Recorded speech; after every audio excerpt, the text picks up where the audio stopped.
بعد رفع الیدین نبی صلی اللہ علیہ وآلہ وسلم کی سنت ہے جس کا ترک یا نسخ آپ صلی اللہ علیہ وآلہ وسلم سے ثابت نہیں۔ بعض لوگ صرف اور صرف بعض شخصیات سے متاثر ہو کر اس رفع الیدین کو نہیں کرتے کہ فلاں امام صاحب نہیں کرتے تھے اس لیے ہم نہیں کرتے، یا ہمارے والدین نہیں کرتے تھے ہم اس لیے نہیں کرتے، ہمارے اساتذہ نہیں کرتے تھے ہم اس لیے نہیں کرتے، یا فلاں مسلک اس کی تعداد اتنی ہے وہ نہیں کرتا ہم نہیں کرتے۔ یاد رکھو یہ چیزیں دلیل نہیں بن سکتی۔ دلیل صرف اور صرف اللہ رب العزت کا فرمان اور رسول اللہ صلی اللہ علیہ وسلم کا فرمان دلیل ہے۔ اس کے علاوہ تیسری ہستی اس کا احترام تو کیا جا سکتا ہے لیکن اس کو اللہ اور اس کے رسول کے مقابلے میں پیش نہیں کیا جا سکتا۔ رفع الیدین نہ کرنے والے کچھ ایسی باتوں کا سہارا بھی لیتے ہیں کہ جن کا دلائل کے ساتھ تعلق ہی کوئی نہیں۔ مثال کے طور پر وہ پیش کرتے ہیں کہ امام اوزاعی اور امام ابو حنیفہ رحمہم اللہ ان دونوں کا آپس میں مناظرہ ہوا۔ امام اوزاعی نے امام ابو حنیفہ کو رفع الیدین کے کرنے کی دلیل پیش کی تو امام ابو حنیفہ نے آگے سے اس کو اپنی سند کے ساتھ عن ابراہیم عن علقمہ عن ابن مسعود، تو یہ جو امام ابو حنیفہ کی سند تھی حماد ابراہیم علقمہ ابن مسعود انہوں نے یہ پیش کر دی اور آگے لکھا ہوا کہ امام اوزاعی خاموش ہو گئے۔ قطع نظر اس سے کہ یہ مناظرہ ٹھیک ہے کہ نہیں، اس کو چھوڑ دیا جائے، یہ مناظرہ ٹھیک ہے یا نہیں ہے، اس سے ہم نظر پھیر دیتے ہیں ایک منٹ کے لیے، کیا بالفرض یہ مناظرہ ٹھیک ہو جائے تو کیا یہ رفع الیدین کے ترک کی دلیل بن جائے گا؟ لوگ کہتے ہیں کہ عبداللہ بن مسعود بڑے فقیہ صحابی تھے اور فقیہ کی روایت کو غیر فقیہ کی روایت سے اوپر کر دیا جائے۔ میں یہ پوچھتا ہوں کہ اگر فقیہ کی بات ہے تو ابو بکر رضی اللہ عنہ سے بڑھ کر امت میں فقیہ کون تھا جن کو اللہ کے نبی کے بعد امامت دی گئی؟ اور ابو بکر کہتے ہیں کہ ہم میں سے سب سے زیادہ اللہ کی، عمر کہتے ہیں ہم میں سب سے زیادہ اللہ کی کتاب کو سمجھنے والے ابو بکر رضی اللہ عنہ۔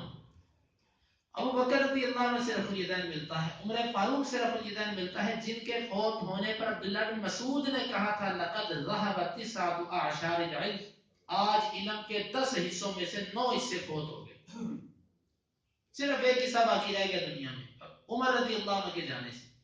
اس عمر سے بھی رفع الیدین ملتا ہے۔ علی بن مرتضی رضی اللہ عنہ جن کو باب العلم کہا جاتا ہے ان سے بھی رفع الیدین ملتا ہے۔ اکثر قرآن کی تفسیر بھی علی رضی اللہ عنہ سے ملتی ہے اور ابن عباس رضی اللہ عنہ ان کی تفسیر پر بڑا اعتماد کیا کرتے تھے اور عبداللہ بن مسعود رضی اللہ عنہ خود عمر رضی اللہ عنہ کے فتوے پر بڑا اعتماد کرتے تھے۔ یہ اگر فقاہت پر بات آتی ہے تو عبداللہ بن مسعود سے بڑھ کر جو فقیہ صحابہ ہیں ان سے رفع الیدین ثابت ہے۔ جب وائل بن حجر کی روایت پیش کی جاتی ہے کہ وہ 9 سے 10 ہجری میں مسلمان ہوئے تو اس کے جواب میں یہ کہا جاتا ہے اس نے تو 2 دفعہ نبی کی نماز دیکھی آ کر، ایک 9 ہجری میں آیا اور ایک 10۔ تضحیق والا انداز ہوتا ہے، تضحیق والا انداز ہوتا ہے۔ اور ایک مولوی صاحب یوں لکھتے ہیں کہ رفع الیدین تو 2 صحابیوں سے ملتی ہے، ایک عبداللہ بن عمر جو کہ 6ویں صف کے نمازی تھے، بچے تھے، اور دوسرا مالک بن حویرث جو کچھ دن آ کر رہا، اور تیسرا ایک مسافر جو وائل بن حجر ہے کچھ دن آیا اور پھر چلا گیا۔ یوں صحابہ کی تزلیل اور تضحیق والا انداز صرف اس تعصب کو ثابت کرنے کے لیے کہ ہمارے امام سے رفع الیدین نہیں، لہذا احادیث میں بھی نہیں۔ کسی نے بڑی اچھی ترجمانی کی ہے، اس نے کہا کہ اگر اللہ کے رسول صلی اللہ علیہ وسلم کا زمانہ یہ لوگ پا لیتے تو اللہ کے رسول کو بھی کہتے کہ آپ حنفی ہو جاؤ، تاکہ ہمیں ان حدیث کا جواب ہی نہ دینا پڑے کہ جو ہمارے مذہب کے خلاف آتی ہے۔ حقیقت یہ ہے بھائیو، ہمارا مذہب صرف اور صرف قرآن اور حدیث ہے۔ ہمیں کوئی اہل حدیث کہے، وہابی کہے، جو مرضی کہے، ہم کہتے ہیں کہ ہم صرف اہل حدیث ہیں۔ قرآن اور حدیث ہمارا مذہب ہے، ہمارا استاد جو مرضی کہے، ہمارا باپ جو مرضی کرے، ہمارے ائمہ اساتذہ جو مرضی کرے، ہمیں غرض اللہ کے رسول کے فرمان سے اور اللہ رب العزت کے ارشاد سے۔ یہی مسلمانی کا تقاضا ہے، یہ باتیں بھی اور کہا جاتا ہے کہ عبداللہ بن مسعود تو 12 سال پہلے مسلمان ہوئے وائل بن حجر سے. تو اس اگر وائل بن حجر نے ایک نماز دیکھی ہے تو عبداللہ بن مسعود نے 50 نمازیں دیکھی ہوں گی. وہ رفع یدین نہیں بیان کر رہے تو وائل بن حجر میں کیسے کر رہے ہیں؟ نعوذ باللہ من ذالک. وائل بن حجر کی روایت تو بخاری میں بھی ہے اور مسلم میں بھی ہے.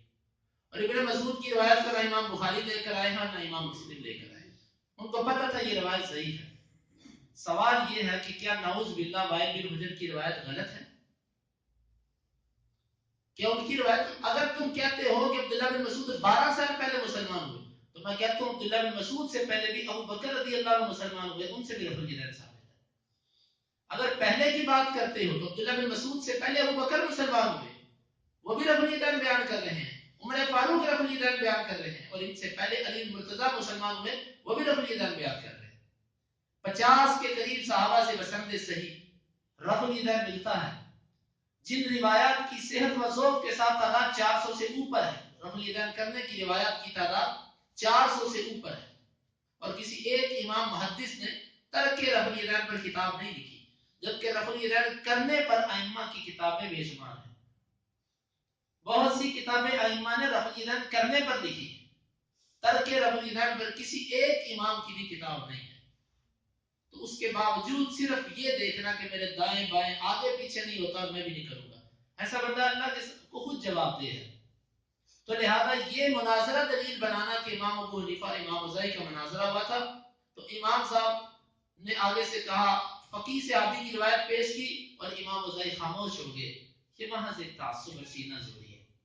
اگر مناظروں کی بات کی جاتی, یہ مناظرہ تو ثابت بھی نہیں ہے, تو بالفرض اگر مناظروں کی بات کرتے ہو تو آؤ میں ایک ثابت شدہ مناظرہ پیش کرتا ہوں جو امام ابو حنیفہ رحمہ اللہ اور امام عبداللہ بن مبارک کا ہوا تھا. عبداللہ بن مبارک رحمہ اللہ کے بارے میں امام وقی فرماتے ہیں بڑے حاضر جواب تھے. تو یہ امام عبداللہ بن مبارک اور امام ابو حنیفہ انہوں نے نماز پڑھی. یہ مناظرہ امام احمد بن حنبل کے بیٹے عبداللہ نے اپنی کتاب السنہ میں نقل کیا. وہ کٹھے نماز پڑھی تو امام صاحب نے نماز کے بعد عبداللہ بن مبارک کا جب رفع الیدین دیکھا تو کہنے لگے کہ شاید کہ تو نماز میں اڑنے لگا تھا. مزاقیہ انداز میں کہا کہ شاید کہ تو نماز میں اڑنے لگا تھا جو بار بار یوں کر رہا تھا. عبداللہ بن مبارک نے کہا اگر پہلا رفع الیدین کرنے سے آپ نہیں اڑے تو دوسرا تیسرا کرنے سے میں نہیں اڑوں گا. تو وہاں پر یہی آتا ہے کہ وہ خاموش ہو گئے. پھر اگر مناظروں پر آتے ہو تو یہ بھی مناظرہ منقول ہے. میرا اپنا نظریہ یہ ہے کہ امام صاحب سے یہ مناظرہ منسوب اگرچہ سند کے اعتبار سے یہ ٹھیک ہے, لیکن میں اس کی نسبت نہیں کرتا. لیکن جب آپ مناظروں پہ اترو گے پھر یہ مناظرے بھی تاریخ کے اندر لکھے ہیں. اور پھر یہ مناظرہ بھی ہے کہ امام اوزاعی اور امام سفیان ثوری کی گفتگو ہی رفع الیدین پر. امام سفیان ثوری نے برا بن عازب کی روایت پیش کی جو ضعیف ہے. امام اوزاعی نے عبداللہ بن عمر کی روایت پیش کی جو بخاری مسلم کی ہے. امام سفیان ثوری کا چہرہ غصے سے سرخ ہو گیا. امام اوزاعی آگے سے فرمانے لگے اچھا اگر تمہیں یہ مناظرانہ طرز معلوم نہیں ہے تو آؤ پھر میرے ساتھ اس پہ مباہلہ کر دو. امام سفیان ثوری خاموش ہو گئے اور اس کے لیے تیار نہیں ہوئے. اگر مناظروں پر آیا جاتا ہے تو سلف کے اندر یہ مناظرے بھی موجود ہیں, لیکن اللہ کے نبی کے فرمان کو صرف اس بنا پر چھوڑ دینا کہ میرا امام نہیں کرتا.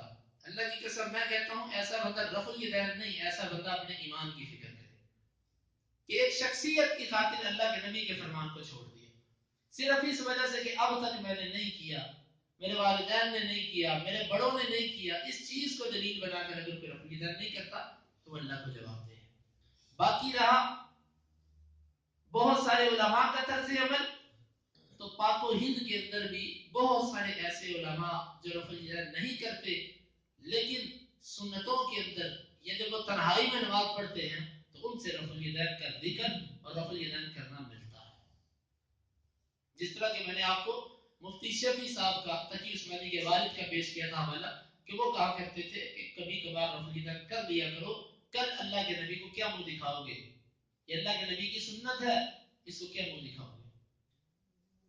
اور اسی طرح انور شاہ کشمیری جو کہ بہت بڑے ایک عالم گزرے ہیں, ہندوستان کے مکتب یعنی کہ انہی لوگوں کے ہاں وہ بہت بڑے عالم دین ہیں، وہ اپنی کتاب میں نیل الفرقدین میں لکھتے ہیں کہ رفع الیدین کا ایک حرف بھی منسوخ نہیں ہے، ایک حرف بھی۔ رہی بات رفع الیدین کرنے اور نہ کرنے کی، یہ اختلاف صرف افضلیت میں ہے، افضل کرنا ہے کہ نہیں کرنا۔ یہی بات امام عبدالحی لکھنوی حنفی نے کی ہے، وہ فرماتے ہیں کہ رفع الیدین کے نسخ کا دعویٰ محض ایک فریب ہے جو مسئلہ زن کی بنا پر پیدا کیا گیا ہے، اس میں کچھ نسخ نہیں ہے۔ رفع الیدین کرنا یہ نبی صلی اللہ علیہ وسلم کی سنت ہے، اور شاہ ولی اللہ کا قول میں نے آپ کو پیش کیا تھا، وہ فرماتے ہیں کہ والذی یرفع احب الی ممن لا یرفع، رفع الیدین کرنے والا بندہ مجھے پسند ہے بنسبت اس کے جو رفع الیدین نہیں کرتا۔ تو بھائی رفع الیدین نبی صلی اللہ علیہ وسلم کا ہمیشہ کا عمل ہے، آپ نے ہمیشہ کیا۔ 9 سے 10 ہجری تک ایمان لانے والا صحابی بھی رفع الیدین بیان کر رہا ہے۔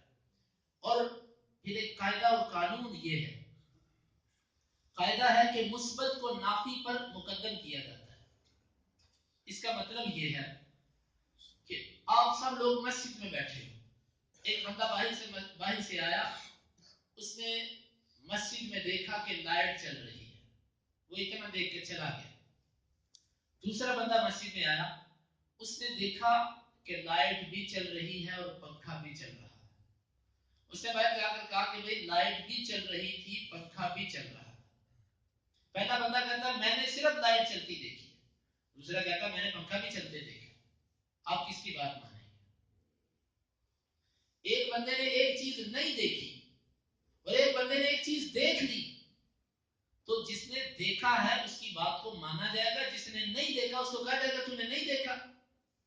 عائشہ رضی اللہ عنہ کہتی ہیں کہ جو تم کو یہ کہے کہ اللہ کے رسول نے کھڑے ہو کر پیشاب کیا، وہ اس کی نفی کرتی تھی کہ اللہ کے نبی نے کھڑے ہو کر پیشاب نہیں کیا، اور بخاری کی روایت میں ہے کہ اللہ کے رسول نے کھڑے ہو کر پیشاب کیا۔ تو وہاں پر کیا کہا جاتا ہے کہ عائشہ رضی اللہ تعالیٰ عنہ نے جو اپنی آنکھوں سے دیکھا وہ بیان کر دی، انہوں نے کبھی اپنی آنکھوں سے اللہ کے رسول کو کھڑے ہو کر پیشاب کرتے نہیں دیکھا، لیکن نبی صلی اللہ علیہ وسلم نے کھڑے ہو کر پیشاب کیا، بخاری میں روایت موجود ہے۔ اب عائشہ رضی اللہ تعالیٰ عنہ کا انکار کرنا، ہم یہی کہیں گے کہ وہ انکار اپنی رؤیت کا کر رہی تھی کہ میں نے کبھی نہیں دیکھا۔ یہی عبداللہ بن مسعود کی روایت کا زیادہ سے زیادہ مطلب لیا جا سکتا ہے کہ عبداللہ بن مسعود نے اللہ کے نبی کو نہیں دیکھا نماز پڑھتے، اسی لیے یا رفع الیدین کرتے نہیں دیکھا، اسی لیے وہ رفع الیدین ان سے نہیں ملتا۔ اگر اس روایت کو صحیح مان لیا جائے، پہلی بات تو روایت صحیح نہیں، اگر صحیح مان لیا جائے تو یہی کہا جائے گا کہ عبداللہ بن مسعود نے نہیں دیکھا، لیکن باقی صحابہ نے دیکھا، انہوں نے بیان کر دیا۔ اسی لیے عبداللہ بن مسعود ہاتھوں میں رکوع میں تطبیق بھی دیا کرتے تھے۔ اور یہاں پر ایک اور لطف کی بات کہ بعض لوگ عبداللہ بن عمر کی روایت کے مقابلے میں عبداللہ بن مسعود کی ترک رفع الیدین کی روایت لے کر آتے ہیں۔ یہاں پر بعض ائمہ نے، امام طحاوی حنفی جنہوں نے سب سے پہلے دنیا میں رفع الیدین کے نسخ کا دعویٰ کیا، یہ طحاوی حنفی ہیں، انہی کا انداز دیکھیے کہ رفع الیدین کو منسوخ کہہ کر ساتھ ہی گھٹنوں پر ہاتھ رکھنے کا مسئلہ چھیڑ دیا۔ اب عبداللہ بن مسعود ہی گھٹنوں پر ہاتھ رکھنے کے قائل نہیں ہے رکوع میں، وہ یوں تطبیق دینے کے قائل ہیں۔ وہاں پر ساتھ ہی طحاوی حنفی وائل بن حجر سے استدلال کر رہے ہیں، وہی وائل بن حجر جس کو مسافر صحابی کہا جاتا ہے، کہ جس کو یہ کہا جاتا ہے اس نے تو 2 نمازیں نبی کی دیکھی تھی، اس نے اور کیا دیکھا۔ اسی وائل بن حجر سے دلیل پکڑتے ہیں کہ گھٹنوں پر ہاتھ رکھا جائے گا۔ پہلے والا عمل منسوخ، نسخ ثابت کرنے کے لیے وائل بن حجر کا سہارا، اور افسوس اور برا ہو اس تعصب کا کہ اسی رفع الیدین کی روایت کو وائل بن حجر بیان کرتا ہے تو رفع الیدین منسوخ ہو گیا، اور گھٹنوں پر ہاتھ رکھنے کی روایت کو وائل بن حجر بیان کرے تو وہ ناسخ ہو گئی پہلے عمل، یعنی اب وائل بن حجر کا ایک عمل ناسخ اور دوسرا منسوخ، اور وہاں پر دونوں عمل عبداللہ بن مسعود سے، رفع الیدین کا ترک بھی عبداللہ بن مسعود سے اور گھٹنوں میں ہاتھ نہ رکھنا بھی عبداللہ بن مسعود سے، لیکن عبداللہ بن مسعود کے ایک عمل کو منسوخ اور ایک کو ناسخ۔ یہ محض تعصب ہے، صرف اور صرف فقہائے عراق جو تھے، کوفہ کے جو علماء تھے وہ رفع الیدین کے قائل نہیں تھے، اس کی وجہ میں یہ سمجھتا ہوں کہ ان کو صحیح احادیث نہیں پہنچی ہوگی، بس اس سے بڑھ کے اس کی کوئی وجہ نہیں۔ صحیح احادیث اگر ان کو پہنچ جاتی تو میں یہ توقع نہیں رکھتا کہ امام ابو حنیفہ رحمہ اللہ ان کو صحیح حدیث مل جاتی تو اس کا انکار کر دیتے، یا دیگر ائمہ کو اگر صحیح حدیث مل جاتی تو اس کا انکار کر دیتے. میں اس کی توقع نہیں رکھتا ان سے. ان کو صحیح حدیث نہیں پہنچ سکی. بعض دفعہ یہ بھی ہوتا ہے کسی عالم کے انکار کرنے کی ایک وجہ یہ بھی ہوتی ہے کہ اس تک صحیح جو حدیث پہنچی ہے اس کی سند صحیح ہے. مثلا ایک حدیث ہے اس کی ایک سند بخاری مسلم میں آتی ہے لیکن ایک سند اس کی ایسی ہے جو ضعیف ہے. کسی امام تک وہ سند پہنچی ہے جو ضعیف ہے. اب اسے ضعیف سند دے کے اس پر عمل نہیں کیا, اس تک وہ صحیح سند والی حدیث پہنچی نہیں. لیکن جس تک صحیح سند والی حدیث پہنچ جائے اور اس پر وہ عمل نہ کرے, اس کا اگر وہ انکار کرے تو یہ یقیناً ایک ایسا عمل ہے جس میں وہ اللہ اور اس کے رسول کا مجرم ہے. تو بھائی رفع الیدین نبی صلی اللہ علیہ وسلم کا متواتر عمل ہمیشہ آپ نے کیا, ایک بھی نماز آپ سے اس کے بغیر ثابت نہیں, اور یہ باعث اجر ہے. ایک انگلی اٹھانے پر ایک نیکی, ایک دفعہ رفع الیدین کرنے پر 10 نیکیاں. اللہ رب العزت ہمیں یہ خیرات اور یہ نیکیاں سمیٹنے کی توفیق عطا فرمائے. وآخر دعوانا